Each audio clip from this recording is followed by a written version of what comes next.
Si lo que necesitamos son lágrimas. En un ayuno no se necesitan dormilones, se necesita llanto, se necesitan lágrimas que muevan el cielo, porque hay una necesidad urgente. Lo que me llama la atención poderosamente es que este hombre era un inconverso, un pagano que no sabía nada de eso, y dijo: no, ¿qué hay que hacer aquí? Hay que humillarnos delante de Dios. Y me imagino que el mensaje que predicaba aquel hombre era: tienen que ayunar, tienen que humillarse, si no viene el juicio, los va a acabar Dios a todos. Hermanos, se pusieron en ayuno las vacas, los toros. Esos ayunaron más que esos creyentes tibios, hermano. Las vacas, los caballos y los toros le ganaron a mucho cristiano tibio y a mucho predicador tibio, que no son capaces de hacer un día de ayuno completo. Aquí se decretaron varios días sin beber agua y sin comer nada, porque había un juicio ya predeterminado que iba a caer sobre aquella gran ciudad. 120,000 personas, dice el Señor, que no conocían entre la mano derecha y la izquierda. Una ciudad de 100,000 habitantes es grande, pero en esa extensión de tierra, por eso se hacía demasiado grande. Poder en el nombre de Jesús.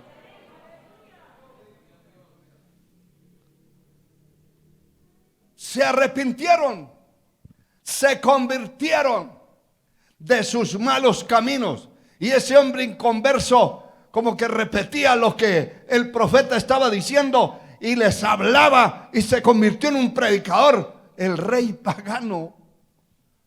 Hermano, el miedo es atrevido. Con miedo hay gente que pega un salto y después viene y dice: yo salté de aquí a allá. No puede ser, hermano. No puede ser, dice. Yo salté 4 líneas de alambre de un brinco que pegué. ¿Pero a qué horas? Es que venía asustado, hermano. Con miedo cualquiera es valiente. Para correr, por supuesto. Alabado sea Dios. Y qué tremendo, porque la palabra que escucharon, dice que el verso 10, que Dios vio lo que hicieron, que se convirtieron de su mal camino y se arrepintió del mal que les había dicho que les haría, y no lo hizo, porque vio que se arrepintieron, se pusieron en ayuno, en ceniza, se humillaron. ¿Por qué? Por el oír de la palabra. La palabra que predicó aquel hombre era palabra no del profeta, no del hombre, sino de Dios. Y esa palabra tenía vida, y cuando la oyeron determinaron que definitivamente había que tomar la decisión de arrepentirse y convertirse si no querían ser destruidos. Mire que Hebreos 4:12 dice Hebreos 4:12, habla de la vida que tiene esta palabra. Dice: porque la palabra de Dios es viva. Note que hace una diferencia entre la palabra del hombre y la palabra de Dios. Porque la palabra de Dios es viva y eficaz y más cortante que toda espada de 2 filos. La palabra de Dios penetra hasta partir el alma, lo que no puede hacer ninguna palabra humana. Partir el alma y el espíritu. Es decir, Nosotros sabemos que tenemos un espíritu y que tenemos un alma, pero usted no ha visto su espíritu, no ha visto su alma, ni cómo es, pero la tiene. La tiene. La palabra de Dios, como es viva, se mete por los oídos y empieza a correr, no solo por las venas, por la sangre, por las arterias. No, se mete a los tuétanos. Pero esto de partir el alma y el espíritu, es que la palabra llega a donde se une el alma y el espíritu del hombre, que es un misterio. Se mete allí dentro hasta partir el alma y el espíritu, y luego sigue corriendo porque es viva. Sigue corriendo y se mete a las coyunturas. Oiga, amigo que me escucha, hermano frío y apático que me oye a la distancia en cualquier país que me esté oyendo, la palabra de Dios se mete a los tuétanos, a las coyunturas, a los huesos. Y los huesos, no todos, pero por lo menos los de las piernas, de los brazos, tienen un tuétano adentro, que cuando se cocina la pata de una vaca, adentro tiene un trozo de manteca, hermanos, que si se lo come, Dios santo, ni le digo qué le va a pasar. Eso hay que desecharlo. Pero en esos tuétanos de un hueso tan duro como es una canilla, un brazo, una pierna, el hueso de esa pierna, hay que darle con un martillo y el martillo brinca, salta. Hay que darle con una sierra para poderlo cortar. Pero la palabra no usa sierra. La palabra se metió por todos los conductos del cuerpo, por los órganos, y va llegando a todas las partes del cuerpo, del alma y del espíritu. Levante su mano y dele gloria a Dios, hermano, porque eso es grande, hermano. Aleluya. Y no solo eso, dice, y discierne los pensamientos y las intenciones del corazón. Es una obra extraordinariamente grande. La palabra va a discernir los pensamientos y las intenciones del corazón, porque tiene vida. Y por eso en muchas ocasiones, un domingo mientras salían acá los hermanos, le dije a alguien, yo no vi que estaba aquí, pero si el mensaje que Dios me dio era para usted, yo entiendo por qué tuve que predicar eso. Hay gente que se ríe y hay otros que se enfurecen porque piensan que son directamente para ellos, pero es que la palabra tiene un poder de vida que uno está predicando y no sabe por quién está predicando. A quien Dios está redarguyendo, a quien Dios está confrontando. Pero la palabra tiene esa vida. A su nombre sea la gloria. No hay pedazo, parte del cuerpo que la palabra no lo afecte. Porque si afecta los pensamientos y afecta las intenciones del corazón, imagínese usted, ¿qué otra cosa no podrá afectar? Bendito sea su nombre por siempre. Y eso es muy importante, hermano. El profeta Jeremías en el capítulo 23, gloria al Señor, Jeremías 23, dice el versículo 29, esta palabra bendita dice lo siguiente: no es mi palabra como fuego, dice Jehová, y como martillo que quebranta la piedra. Note dos cosas que menciona este verso: fuego y martillo. Y eran las herramientas que usaba un herrero, de aquellos herreros antiguos, que no era con maquinarias que enderezaban el hierro, sino como una cantera que le metían carbón, fuego, y ponían el hierro encima del fuego, y cuando ya estaba al rojo vivo se usaba el martillo y le daba y lo doblaba para donde el herrero quería. Si quería hacer una hoz, sencillo, ya al rojo vivo está blandito. Y la palabra de Dios nos ablanda, hermano. Y es fuego.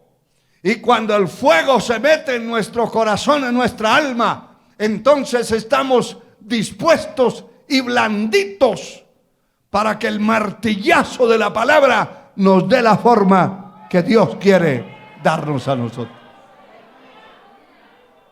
Si usted le va a pegar con un martillo a un hierro frío, primero se le parte el martillo, el brazo, pero no hace nada. No hace nada. Igual, cuando no está la unción de Dios, espiritualmente hablando, cuando no hay revelación de la palabra en los que predicamos la palabra de Dios, la verdad, esa palabra es un martillo en seco. Por eso el que predica en la carne lo que hace es golpear, porque la letra mata, pero el espíritu vivifica. Cuando se predica un mensaje en el espíritu, con la unción de Dios y la revelación de Dios, está cayendo la palabra en la espalda, en la cabeza, en el corazón, en los huesos, en los tuétanos. Hay gente que dice: ay, ese mensaje se me azotó fue los huesos. Pues para eso es. Tiene que meterse a los huesos. Pero cuando la unción está, la persona está oyendo la palabra, y aunque es fuerte el mensaje que se pueda estar predicando, no lo siente, porque tenía el fuego de Dios en la vida. Y entonces el martillo pasó y enderezó lo que tenía que enderezar, golpeó lo que tenía que golpear, y la persona no se da cuenta. Después, tal vez por allá en la casa, se pone a pensar: oiga, ese mensaje fue para mí. Yo salí golpeado, hasta me duelen las espaldas. Pero no lo sintió porque el fuego estaba ahí. Esa es la palabra de Dios. Como dice Efesios 6, 17, que la palabra también es la espada que usa el Espíritu Santo para hablarnos, para instruirnos. Efesios 6, 17, y tomad el yelmo de la salvación y la espada del Espíritu, que es la palabra de Dios. El Espíritu Santo, Efesios 6, 17 leí. El Espíritu Santo no va a trabajar dentro de la vida de nadie ni de una congregación si en esa congregación no hay palabra de Dios abundante. Al no haber palabra, el Espíritu Santo no puede trabajar, porque no hay espada no hay una enseñanza que pueda el Espíritu de Dios redarguirlo a través de esa palabra que se predicó. Bendito sea el Señor. Bendito sea el Señor. Y hay muchísimos ejemplos que pudiera ponerle si tuviera el tiempo, pero por lo menos voy a saltearme un poco más adelante para mostrarles algo. Por ejemplo, lo que está escrito en Isaías 66, verso 2, dice la palabra lo siguiente: mi mano hizo todas estas cosas, y así todas estas cosas fueron, dice Jehová. Isaías 66, 2. La segunda parte dice: pero miraré a aquel que es pobre y humilde de espíritu, que tiembla a mi palabra. Mire lo que el Señor está diciendo: mi mano hizo todas las cosas, toda la creación, todo lo que existe, pero yo miraré a aquel que es manso y humilde y que tiembla a mi palabra.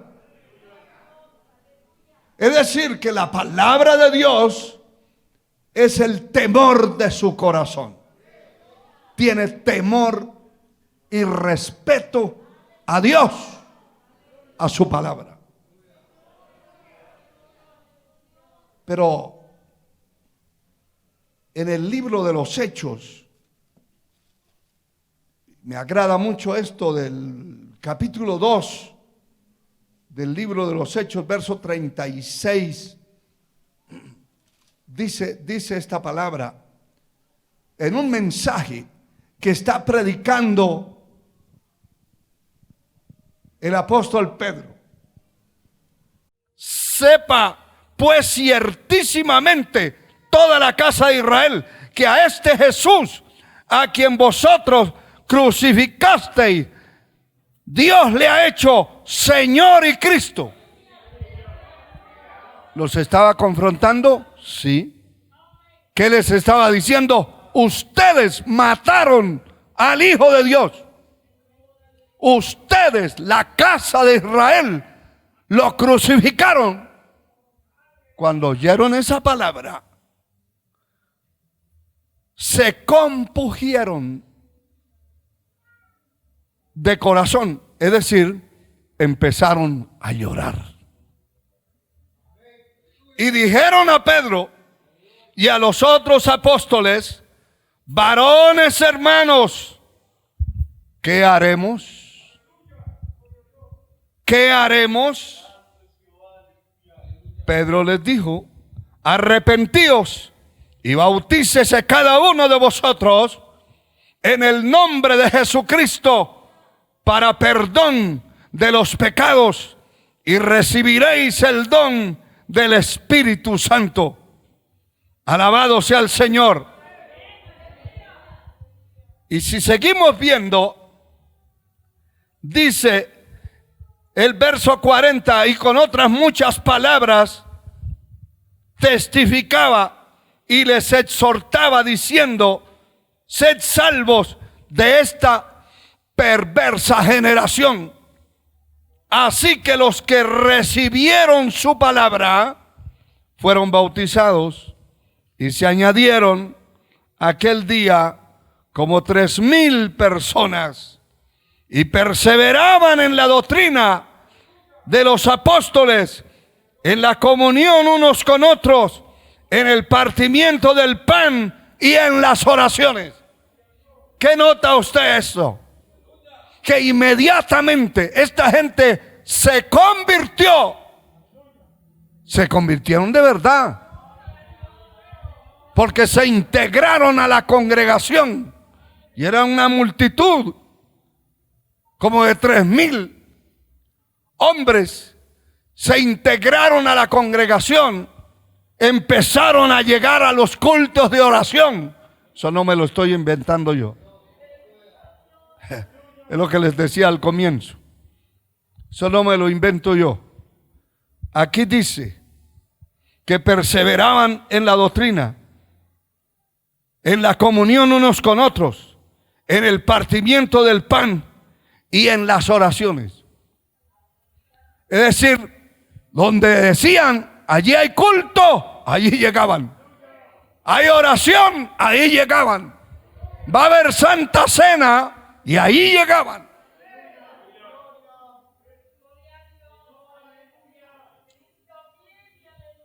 ¿Cómo y por qué esa gente vino a tener esa experiencia poderosa en su vida? Por el poder de la palabra viva que se metió en sus huesos.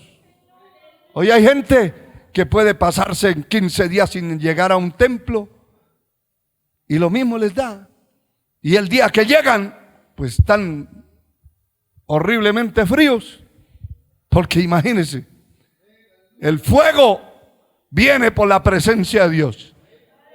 Y una persona con 2 semanas, 3 semanas por allá sin asistir, cuando aparece, es un vivo, un muerto entre los vivos.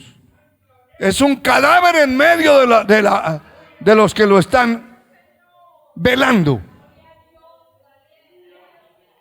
Por eso es que nosotros necesitamos la palabra de Dios continuamente y la presencia de Dios para mantenernos con la vida de Dios. El Señor dijo: yo soy el camino, la verdad y la vida. A Él sea la gloria. A Él sea la gloria. Aleluya. Qué bueno es Dios, hermano. Qué bueno es Dios.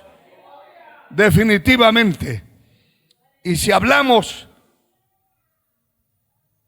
les doy el último versículo porque el reloj ya no se detuvo. Pero el capítulo 9 de los Hechos, que usted lo ha leído muchas veces, pero leemos capítulo 9 del libro de los Hechos, versículo 3. Mas yendo por el camino, aconteció que al llegar cerca de Damasco, repentinamente le rodeó un resplandor de luz del cielo, y cayendo en tierra oyó una voz que decía: Saulo, Saulo, ¿por qué me persigues? Y él dijo: ¿quién eres, Señor? Y él dijo: yo soy Jesús, a quien tú persigues. Dura cosa te es dar coces contra el aguijón. Y entonces, cuando él oye la palabra, dice que él temblando, lo que leímos en Isaías 66:2, el Señor se agrada de aquel que tiembla ante su palabra. Él temblando y temeroso dijo: Señor, ¿qué quieres que yo haga? Y el Señor le dijo: levántate y entra en la ciudad, y allí se te dirá lo que debes hacer. La palabra que él escuchó, la presencia de Dios, lo tiró al suelo, quedó ciego, le quedaron los ojos llenos de escamas,